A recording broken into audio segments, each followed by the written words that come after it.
పరిశుద్ధ గ్రంథం నుంచి 1 పేతురు గ్రంథము 5వ అధ్యాయము 8వ వచనం చూసుకున్నట్లయితే, నిబ్బరమైన బుద్ధి గలవారై మెలకుగా ఉండుడి. మీ విరోధి అయిన అపవాది గర్జించు సింహం వలె ఎవరిని మృంగుదనాన్ని వెదుకుచూ తిరుగుచున్నాడు. చూసారా, మరి విరోధి అయిన అపవాది ఏంటండి?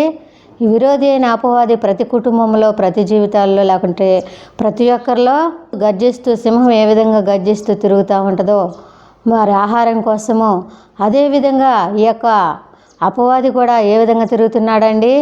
గర్జిస్తూ తిరుగుతూ ఉన్నాడు. ఎవరిని పాడు చేయాలా, ఎవరి జీవితాలను పాడు చేయాలా, ఎవరి కుటుంబాలను పాడు చేయాలా, లేకుంటే మరి ఎవరిని ఏ విధంగా నాశనం చేయాలని చెప్పేసి అపవాది గర్జించే సింహం వల్ల తిరుగుతున్నాడు. కనుక మరి అపవాది కుటుంబంలో ఏం చేస్తుందండి? సమాధానం లేకుండా చేస్తూ ఉంటుంది, సంతోషం లేకుండా చేస్తూ ఉంటుంది, గొడవలు పెడతా ఉంటుంది. మరి తాగటానికి, తిరగటానికి, లేకుంటే మరి పేకాట ఆడటానికి, మరి అనేక రకాలుగా చేయరాని పనులు చేయటానికి ఆ సాతాను మరి తిరుగుతూ ఉంటుంది. ప్రియమైన సహోదరి సహోదరులారా, కనుక అయితే దేవుని బిడ్డలైన వారు, మరి దేవుని బిడ్డలైన వారిలో కూడా, క్రైస్తవుల్లో కూడా ఈ సాతాను తిరుగుతూ ఉంటుంది. వాళ్ళని కూడా పాడు చేయాలని చూస్తూ ఉంటుంది. దేవునిలో ఎదుగుతున్నప్పుడు, దేవునిలో మంచిగా జీవిస్తున్నప్పుడు మరి ఈ కుటుంబాన్ని, ఈ జీవితాలను, లేకుంటే ఈ మనుషులను ఏ విధంగా పాడు చేయాలని చెప్పేసి సాతాను తిరుగుతూ ఉంటాడు అపవాది. అయితే నువ్వేం చేయాలంటే, క్రైస్తవులైన వారు, దేవుని తెలుసుకున్నవారు, మారు మనసు పొందిన వారు దాన్ని ఎదిరించే శక్తి కావాలి. దాన్ని ఎదిరించాలంటే ఎవరికైనా ఎదిరిస్తావా? ప్రార్థనా శక్తి కావాలి, ప్రార్థనా బలం కావాలి, ఉపవాస ప్రార్థన కావాలి, కన్నీరు విడవాలి. ప్రియమైన సహోదరి సహోదరులారా, కుటుంబంలో మరి సాతాను చెలరేగుతూ ఉంటాడు. భార్య భర్తల మధ్య గొడవలు, చిన్నదానికి పెద్దదానికి కొట్టుకోవటం, తిట్టుకోవటం, లేకుంటే మరి అనుమానాలు, లేకుంటే అనేక రకాలుగా సాతాను రేపుతూ ఉంటాడు కుటుంబాల్లో. ఎందుకని?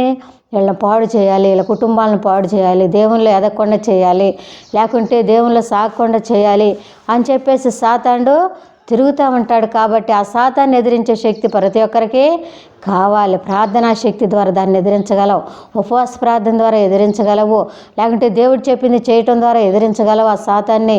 కనుక ప్రియమైన సహోదరి సహోదరులారా, అయితే మరి దేవుడైన యెహోవా ఏం చేశాడంటే, మరి ఆదాముని అవ్వని నిర్మించి ఏదైనా తోటలో ఉంచి, మరి మీరు మంచిగా బ్రతకండి, మంచిగా జీవించండి, ఇదిగో ఈ తోట చెట్ల ఫలములన్నీ తినొచ్చు, కానీ ఒక మధ్యలో ఒక చెట్టు ఉంది, దాన్ని గూర్చి చెబుతున్నా, ఆ ఫలం తినమాకండి, దాన్ని తింటే మీరు దిగంబరులు అయిపోతారని దేవుడైన యెహోవా సెలవిచ్చారు. వారు దేవుని బిడ్డలుగా ఉన్నారు, దేవునితో ఆనందిస్తున్నారు, సంతోషిస్తున్నారు. మరి దేవుడు వచ్చినప్పుడు హాయిగా దేవునితో ఆనందంగా గడుపుతూ ఉన్నారు.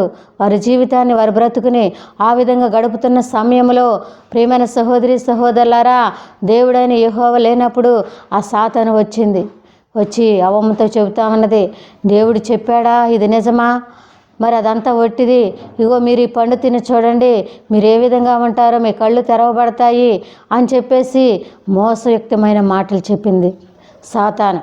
అది సర్పము ఎట్లాంటిదంట? యుక్తి గలదంట. యుక్తిగా మాట్లాడుతూ ఉన్నది, యుక్తిగా చెబుతూ ఉన్నది, తేనె మాటలు, తీయని మాటలు చెబుతూ ఉన్నది. ప్రియమైన సహోదరి సహోదరులారా, అయితే వారు ఏం చేశారు? ఇంతకాలము దేవుడు బోధించింది ప్రక్కన పెట్టారు, దేవుని మాటలను ప్రక్కన పెట్టారు, దేవుని ప్రక్కన పెట్టారు, దేవుని ఆజ్ఞని ప్రక్కన పెట్టి ఏం చేసిందండి అవ్వమ్మ? సాతాను మాటలకు లోబడింది. చూడండి, దాన్ని ఎదిరించలేకపోయింది, దాన్ని ఎదిరించే శక్తి లేకపోయింది. ప్రియమైన సహోదరి సహోదరులారా, చూసారా, దాన్ని బట్టి అవ్వమ్మ ఏం చేసింది?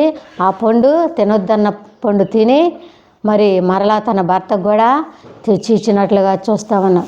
చూడండి ఏ విధంగా సాతాను మరి తిరిగి వారి మధ్య ఉండి ఏ విధంగా పాడు చేసిందో చూడండి. వారి కుటుంబాన్ని, వారి జీవితాలను ఏ విధంగా పాడు చేసిందో చూడండి. వారి యొక్క మంచి విధానాన్ని, లేకుంటే దేవునిలో ఎదిగే విధానాన్ని, దేవుని సంతోషించే విధానాన్ని అంతా కూడా పాడు చేసినట్లుగా చూస్తూ ఉన్నాం. ప్రియమైన సహోదరి సహోదరులారా, కనుక అయితే దాని తంత్రాలు ఎరిగిన వారుగా మనం ఉండాలి, ప్రార్థన చేసేవారుగా ఉండాలి, దేవుని బతిమలాడుకునేవారుగా ఉండాలి. మరి సాతాను మన జీవితాల్లో, మన కుటుంబంలో తలెత్తినప్పుడు, ప్రవేశించినప్పుడు మనం కూడా ఏం చేయాలండి? ప్రార్థన శక్తి పొందుకొని ప్రార్థన చేసి దేవుడేం చెబుతున్నాడో పరిశీలించి ఆ చెప్పిన ప్రకారం చేసుకుంటే ఆ సాతాను ఎదిరించగలుగుతాం, వెళ్ళిపోతూ ఉంటుంది. ప్రియమైన సహోదరి సహోదరులారా, కనుక మరి మనమందరం కూడా ఆ సాతాన్ని ఎదిరించాలి. అందుకే అంటాడు, దేవునికి లోబడి అపవాదిని ఎదిరించుడి, వాడు మీ యొద్ద నుండి పారిపోవును. ఏం చేయాలంట? నువ్వు దేవునికి లోబడినప్పుడు, దేవుని మాటకు లోబడినప్పుడు, దేవుని వాక్యానికి లోబడినప్పుడు, మరి దేవుని చిత్తానుసారంగా చేయటానికి లోబడినప్పుడు వాడు పారిపోతాడు మీ యొద్ద నుండి. మరి మీకేమైంది? మేలు జరుగుతూ ఉంటుంది. ఆ ఎదిరించే శక్తి మనకి ఉంటా ఉంటుంది దేవుని మాటకు లోబడితే. కనుక ప్రియమైన సహోదరి సహోదరులారా, దేవుని మాటకు లోబడి ఆ సాతాన్ని ఎదిరించి మరి ఏం చేయాలి? ప్రార్థన చేసేవారిగా, మరి మా సాతాను మన మధ్యకి రాకుండా చూసుకునేవారిగా జీవిద్దాం. దేవుడు ఇచ్చిన వాక్యాన్ని దీవించి ఆశీర్వదించును.